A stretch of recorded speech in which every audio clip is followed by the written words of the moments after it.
Object-oriented programming languages, such as Visual Basic for applications, let you create and manipulate objects using their properties, methods, and events. Microsoft Excel is a huge program with thousands of objects, but the program team defined every element of Excel, from the application itself to the individual cells, as objects you can manipulate using VBA commands. Taken as a whole, those definitions are called the Excel Object Model.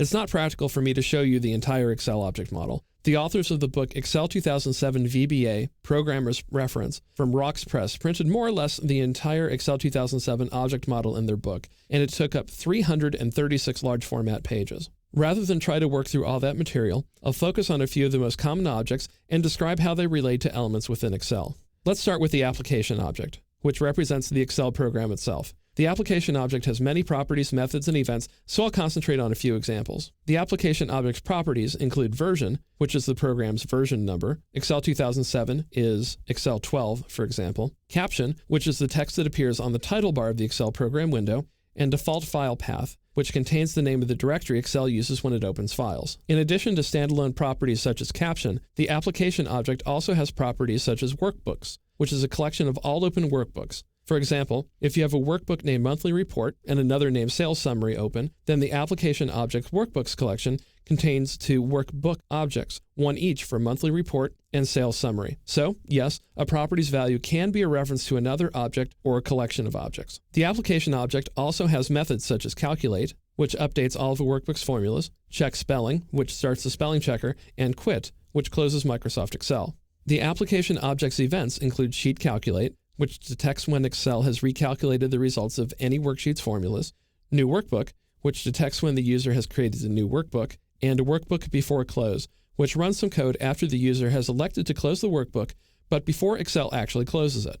The workbook before close event is very useful if you want to verify the contents of a workbook before the application closes it. One level down from the application object is the workbook object. The workbook object has many properties, including name, which is the workbook's name, sheets, which is a collection that contains references to every worksheet and chart sheet in the workbook, and saved, which indicates whether any changes have been made to the workbook since it was last saved. The workbook object's methods include close, which closes the workbook, printout, which prints the workbook, and save, which saves the workbook. Workbook events include before close, which runs the code you specify before the workbook closes, new sheet, which detects when a new sheet has been added to the workbook, and before save, which runs after a user starts to save the workbook, but before it's actually written to disk. Finally, the worksheet object represents the worksheets within a workbook. Please note, though, that a workbook can contain two major types of sheets, worksheets and chart sheets. If you want to affect every sheet in your workbook, you reference them using the Sheets collection. If you just want to work with the worksheets, then you can use the Worksheets collection of worksheet objects.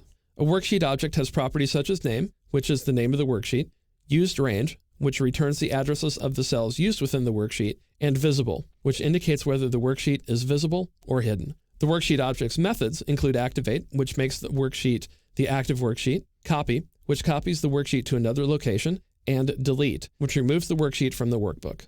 Worksheet events include activate, which runs code when the worksheet becomes active, deactivate, which runs code when the worksheet is no longer the active worksheet, and change, which detects when any worksheet cell is changed by the user or by an update from external data.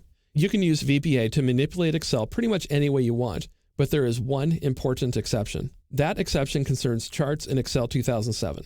After Excel 2003, the Excel team completely revamped how the program created and managed charts. That work was completed so late in the Excel 2007 product cycle, the team had no time to build the programming hooks to let users manipulate charts using the Excel object model. For example, if you record a macro that includes steps where you manipulate a chart in Excel 2007, you'll find those steps are actually missing when you run the macro. Chart macros are fine in Excel 2003, and the programming team was able to hook up the new charting system in Excel 2010.